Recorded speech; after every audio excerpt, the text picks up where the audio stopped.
Thank you so much. That's so profound. Thank you.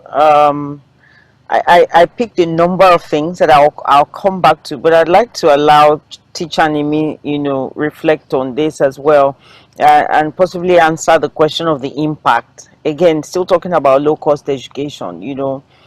What's the impact from what you have seen, working with Sabi teachers and all of that, between this model, flexibility and teaching? Because teaching is an interesting profession. It is regulated, it is certified, and we often say that some of our best teachers are locked up in corporate boardrooms and all of that, those who are passionate about teaching. So please, would you share with us, what you think the impact of these new models of education would be or is on finding teachers, Okay, training them, good uh, evening. Okay, okay. and supporting them as well. They are You know. very, very started. Can you hear me, please? Yes, yes, please go ahead. Okay, in using the model of unusual school, okay, part of the journey we've made so far have exposed us to a lot of things to understand that first, children are not learning adequately when, and so what we did differently using the unusual school model is to understand that first you have to have what we call a personalized curriculum for each of the environment. Okay? Now, what we did was to understand that what can we teach the children that will be more beneficial to the children while running the 3 days pilot project using the unusual school model. So we concentrated on four core subjects, which is numeracy using the finger mathematics and the abacus method.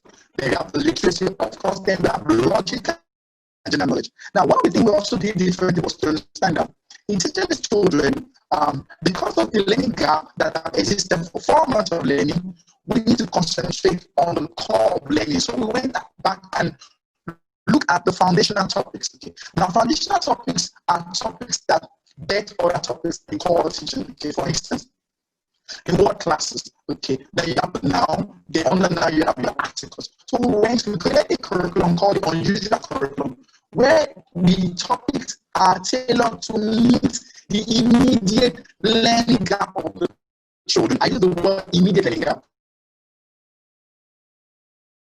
Now, from what Shonibai said, what's a curriculum? A curriculum is an embodiment of knowledge, topics that every child should know at every level of learning. Okay. But it cannot be applicable to all children. That's the fact. And that's why we must develop a curriculum that meets the need of every child in our classroom. Okay, so I totally support the idea that we need to have a curriculum that reflects on the learning need of our children, not just the national curriculum. However, in trying to have the curriculum that reflects on that meeting the need of your learners, now you need to factor in all those global awareness topics, all those national topics that come across where the knowledge will now be standardized for the children. Okay, in trying to come with impact. Now, impact can be measured in different ways for children, especially for teaching. Now, impact can be measured in terms of usage of information. In what way do you think the child will use the topic you're teaching the child? In what way do you think the child will translate the knowledge in the topic to a real life situation? Okay, so as a teacher, we need to understand that each of the topics we're teaching the children, let's ask ourselves the why question, the how question. How can the child use this topic in a real life situation? That's when learning is more impactful, when children can use the information in a real life situation. Okay, for instance, I'm a mathematics teacher, so I go to an environment like Makoko, for instance, where the children don't know, let's say, shawarma.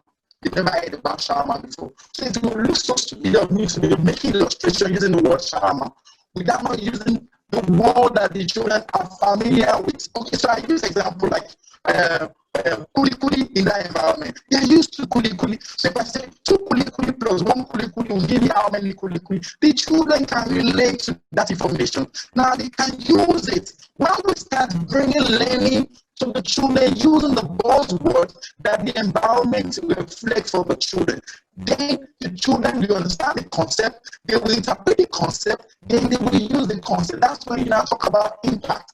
Impact is when knowledge can be used by the children in a real life situation, when children can make meaningful definition, All right. meaningful usage of information you taught them from what you said.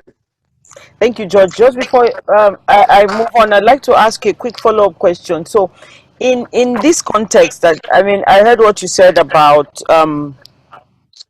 making sure that the examples are relevant, the context is right, you're meeting children, you know, where they are, you're using examples that they can identify with, and most importantly, impact speaks to how that child can use the information and the body of knowledge, which is a curriculum, in a real life situation.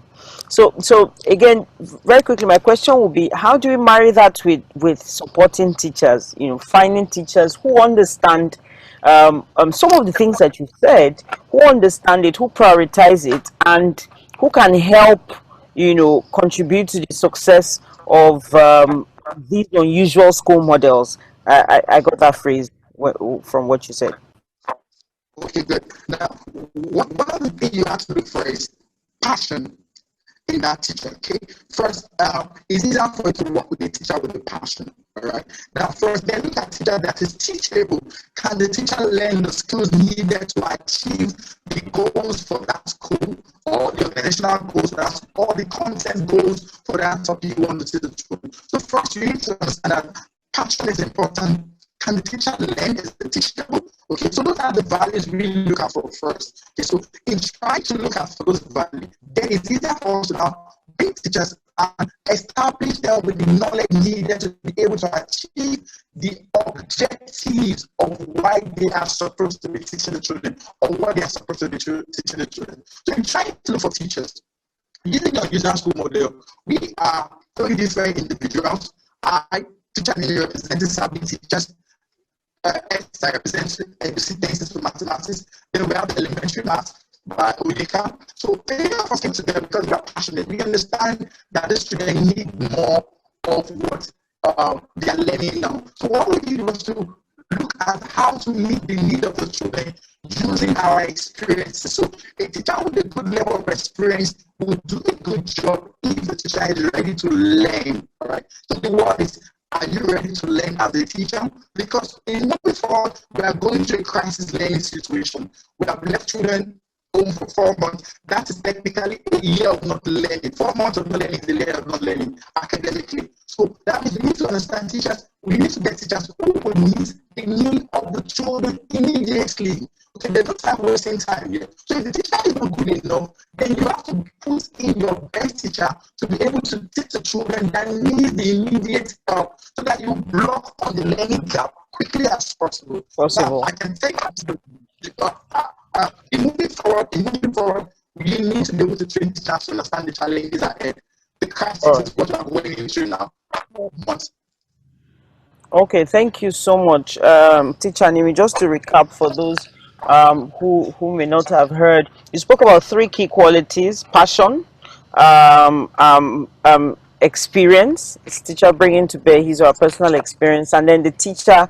So I was almost echoing, you know, can a teacher be taught, you know? So how can the teacher learn, and is the teacher willing to learn as well some of these present realities and to bring to bear some of that experience in the classroom? So finding these sorts of teachers would make us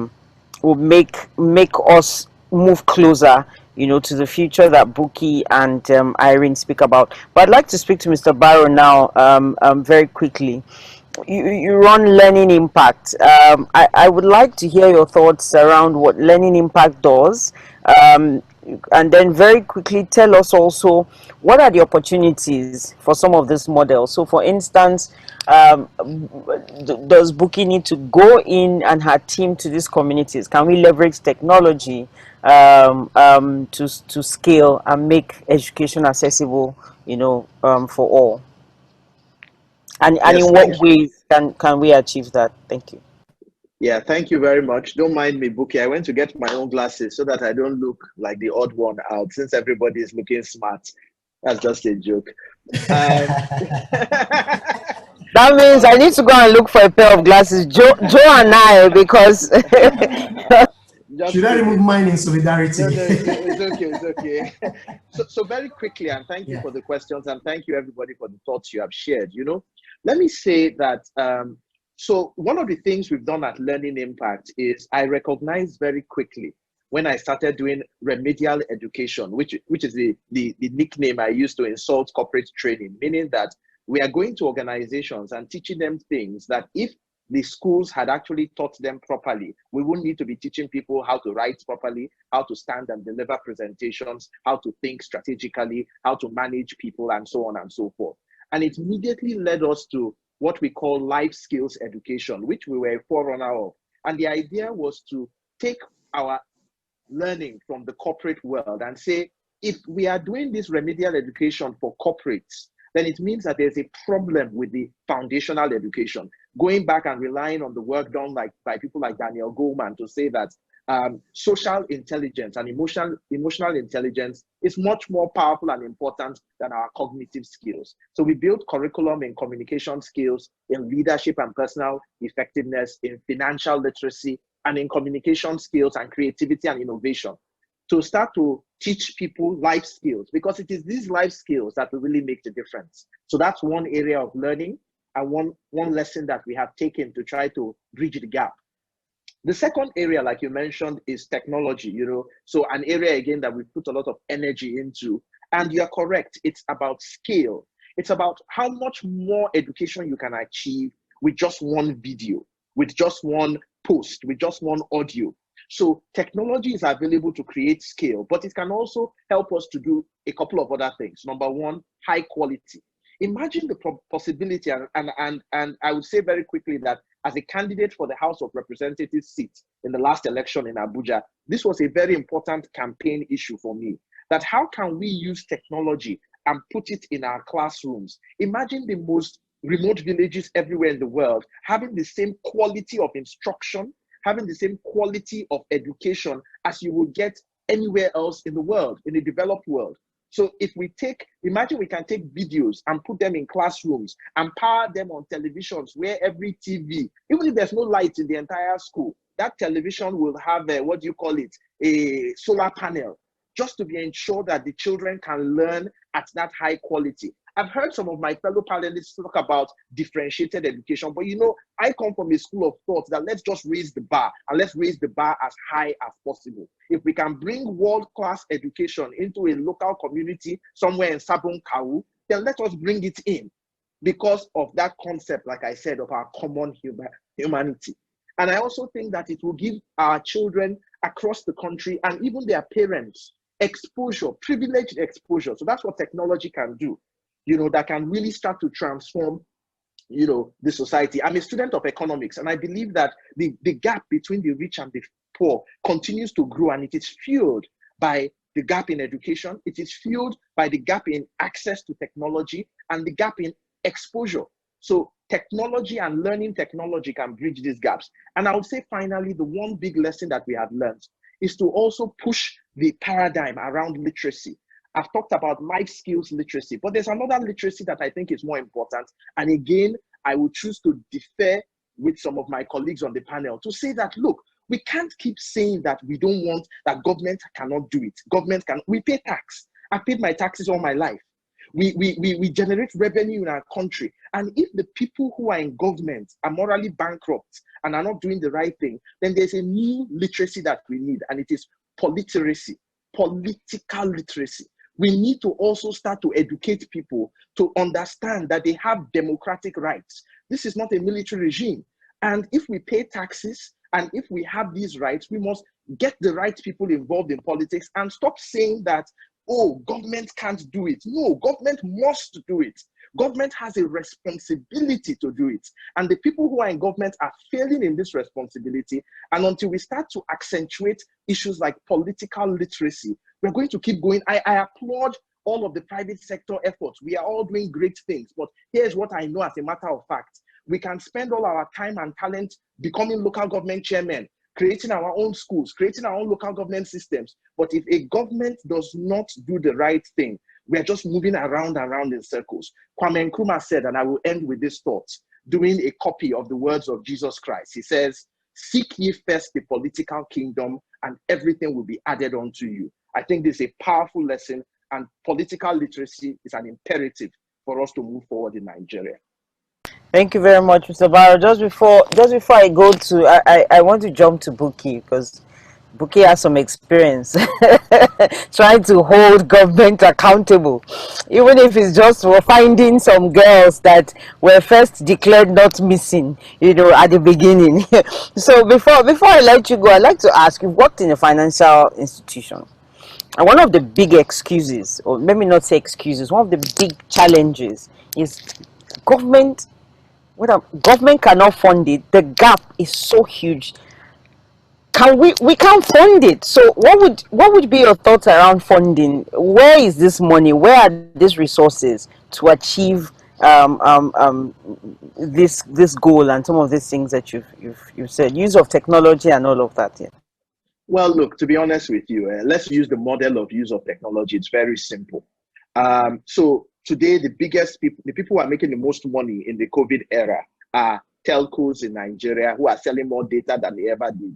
If I was a responsible senator, a responsible member of the House, I think my agenda will be going to telcos and insisting that they do PPP with us to create internet and to ensure that internet is more readily available all across the country, so that we can deploy learning education across the country. But you see, the problem is this: it is priorities. It is the quality of people who are in governance, the quality of people who are responsible for policy, and what their own priorities are. We have seen people talk about buying cars, sharing money, giving themselves personal palliatives, while the people in Nigeria are suffering. So I think that there is enough wealth. Let me end with this thought for everybody. There is more than enough wealth in Nigeria to take care of the needs of all Nigerians. But there is certainly not enough wealth to take care of the greed of one Nigerian, of which we have hundreds of thousands of greedy people in politics, in business, in religious, and in social institutions. And it is the fact that the world cannot accommodate their greed. That is the reason why we don't have the resources. We are abundantly blessed in Nigeria, if not for that challenge of greed of a few people who have sort of mortgaged our future and held us ransom in this strange and sad situation that we are in. Thank you so much. Oh my, a lot of questions are pouring in, so I'm just going to get quick reactions from Buki and Irene, and then I have to go straight to some of the questions that I have. I also ask Buki many questions, but because of time, right? So one would be holding government accountable. You can teach a class. I mean, you can teach a you can teach a curriculum around that. But have you so I'd like you to maybe round up with your thoughts on that, and really where to begin in finding this money, to fund education. But let's talk about what you do with your initiatives. Technology. We talk about technology, but sometimes maybe putting it into proper context. So in some of the communities that you go to, can you leverage technology? Because I believe some of them are even not connected to the they don't have access to telephony and some of these services. So have you attempted it? What has worked? And Irene, I'm going to ask you as well as to how much of technology that once book is done, I'm coming to you to ask about how much you've been able to integrate or leverage technology with your school. But Buki, can you tell us, because most of the time we talk about technology, I mean, sometimes it sounds like the easy way out. Oh, we can leverage technology to scale. You are right there in the trenches on the field. How much can we leverage this technology to sort of improve this kind of work that you do? Thank you. So very important question. Biche, I can feel your passion, and I think everyone on this panel can literally, your passion is so tangible. And if we get into talking about government and the intersection of government responsibility to all of this, we will not live here. We will not live here. And I hear you when you talk about politics. So my response, and to then tie to the question that you asked, is first, when we were, what later became Learning Hub project for us was supposed to be a solar powered tablet. We were going to do a school in your hand project. Sorry, what became school in a bag was supposed to be a school in your hand project. And that project, I spent close to a year trying to, conceptualize it and, doing findings, finding out from fellow goalkeepers like me that were in India, in Pakistan, that have come up with innovative ideas to bridge the educational gap. And I realized that what we call technology in urban communities is not what they call technology in rural communities. And I think it is important for us to redefine what we call technology. And I think it is also important for us to define technology within the context of specific realities of the different school-age children that we are trying to reach. So if I define technology for my Abuja children, and when I say Abuja, urban community, there are also levels of urban, because Abuja in Maitama is different from Abuja in Kubwa, in Kwali, and with all due respect to anyone living in those places. So you realize that there are different contexts to what people perceive as technology. So as Bichir was talking, I was Googling what technology really means. What's the meaning of technology? And what I found is that it is the application of scientific knowledge for practical purposes and so many others, but I'll stick to that. Another definition says that technology is techniques, skills, methods, and processes used in production. So now what do we want to produce? We want to produce education for a class of children, and then we want to use technology. So the question really is, what sort of technology will meet the children that I work with? What sort of technology will meet the children that you work with? So in the context of COVID-19, for instance, we noticed that the technology that Lagos State government deployed was the technology of radio, transistor radios. And for them, that is the means, that is the method, that is the process, that is the avenue, that is the machine that they used to reach the majority of the people that they needed to reach. So that would be my first point. And that point really hinges on the fact that for every children that we work with, that we need to meet within the context of COVID-19 and beyond, we must define technology within what really meets where they are. In terms of government, what Bichir talked about is, I look at government, the advocacies that I've been involved in, and it's not just Bring Back Our Girls. I've been involved in many advocacies. And I would say there is the demand side, which is us, and there is the supply side, which is government. There is a huge gap between that. People still consider advocacy as an anti-government approach. So once you begin to demand accountability and transparency from government, they see you as you are rude, you are not well trained. Why should you be demanding accountability from your leaders? There are people who still think of advocacy in that regard, but we need to realize that in any democratic society, the demand side must always work to ensure that the supply side supplies what they have been mandated to. Section 14, subsection 2B of the Constitution says, the primary responsibility of the government shall be the security and the welfare of the people. So it means under that welfare, we can begin to talk about education, security, and so many other things. So that is the way I would look at it. I'll close my thoughts by saying that in relation to the work that I do and all of this conversation that we are having, and in talking about technology and bridging the gap, I would say that we must recognize that by the principles underpinning the Sustainable Development Goals, there's a key principle that says leave no one behind. There's the principle of inclusiveness, there's the principle of universality, of partnership, of interconnectedness. But the key one that relates to this conversation that we are having, of those 5 principles, is the principle of leaving no one behind. And I will tie that to the question you asked, Bishe, on funding. Yes, government has the primary responsibility. The Constitution says so. But you and I know that if we continue to rely on government and wait on government to do what we know is their constitutionally guaranteed responsibility, we will leave children behind.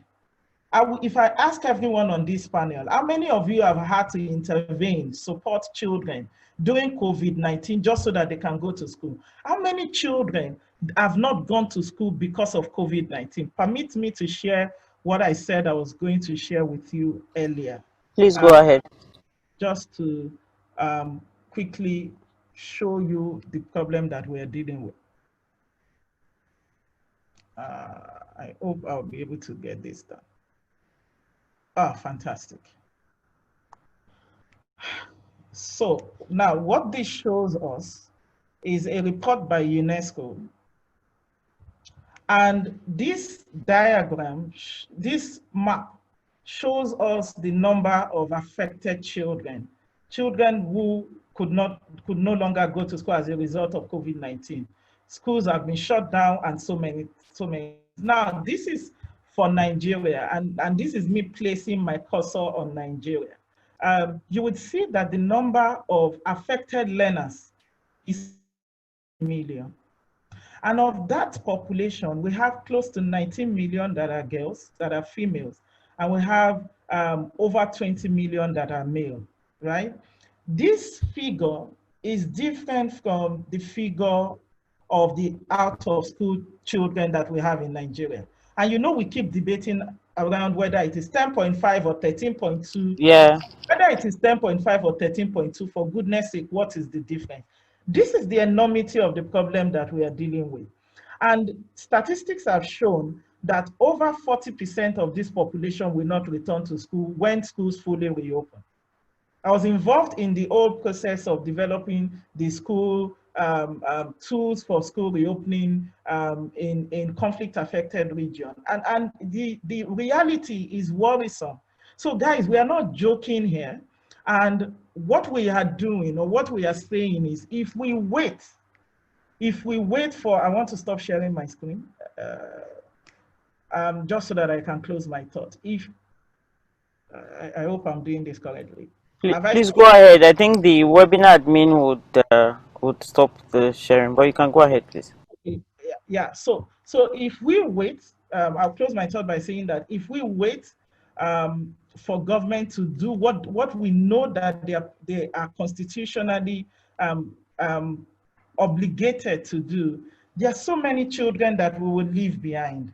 So please, when we talk about funding, let's not talk about funding alone within the context of government. Let's talk about funding within the context of projects that you and I do, one-on-one projects. Let's talk about direct scholarship, international donors, approaching them and asking them to give us money, you know, for this work that we do. Local donors, philanthropists, you know, NGOs, faith-based organizations, family initiatives. There are families that have taken up the education of their children, of their gatesmen, or so many other people. Crowdfunding, we've seen how that has worked.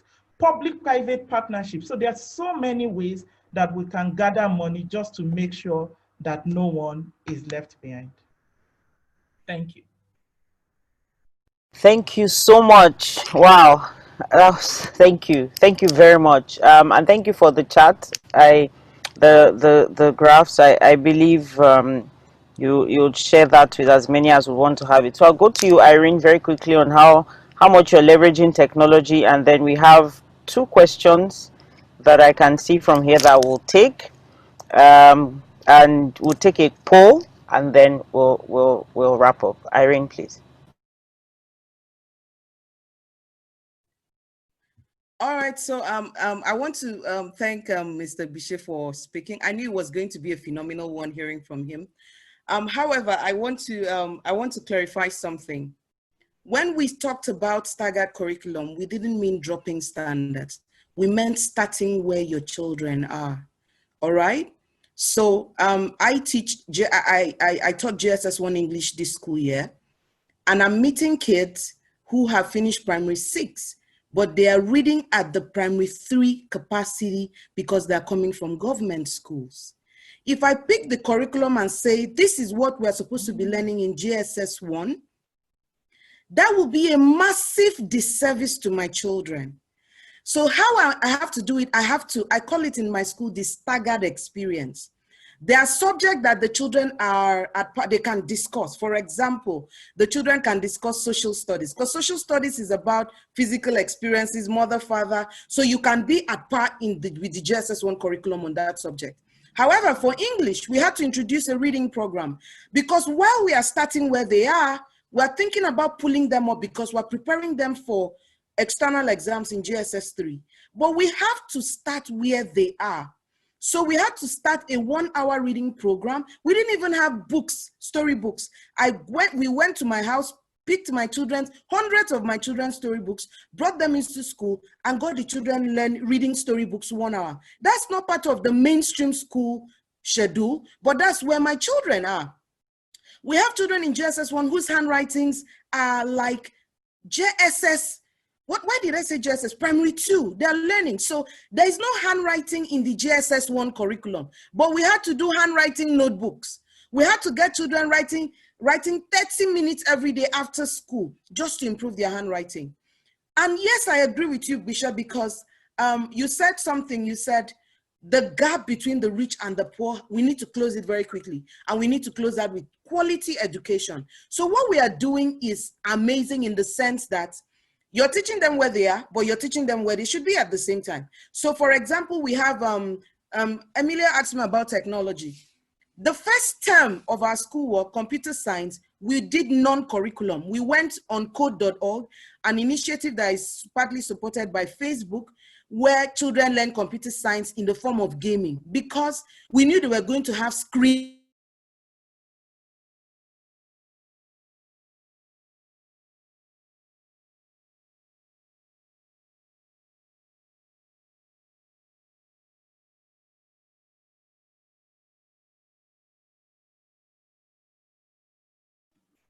Hello, Emilia.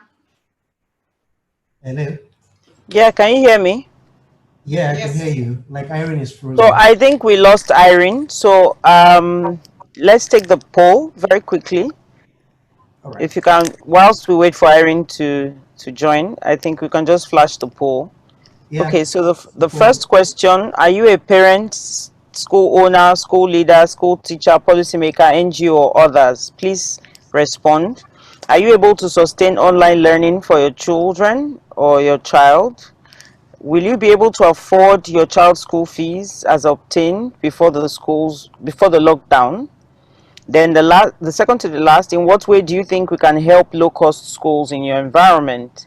And then, due to an increase in the administrative costs for many schools due to the pandemic, will you be able to afford a slight increase when schools reopen? And then, finally, how do you think the many challenges of low-cost schools can best be solved? So, the 6 questions. I'm glad we waited. Let's take all of them together. Please take the poll. And then I think Irene will join us. But before Irene joins us, I will take a very deep dive into all the many questions that we have here. And Mr. Barrow, there's a question for you. I think you've responded already about the life skills that you teach. Then there's a question about the possibility for government partnership to help public education system. I think that has been addressed. Buki said we can't wait for the government. If we decide to wait for the government, we're going to wait a long time. Okay. So how do school owners push digital education in Nigeria? I would ask Mr. Barrow to please take that. And then there's another one around making quality private education accessible in rural areas. Okay, so I think we have addressed some of these questions, and I don't want to take the speakers back, but there's one question that I think will be for Irene, but Buki, can you please take that? And it's about how do you meet financial obligations with all of this? So in your model, for instance, focusing on quality and all the incentives that you give to children, what's your financial model? And do you think that this a hybrid of this model can be replicated even for sustainability, such that such schools can sustain themselves even if they don't make a profit?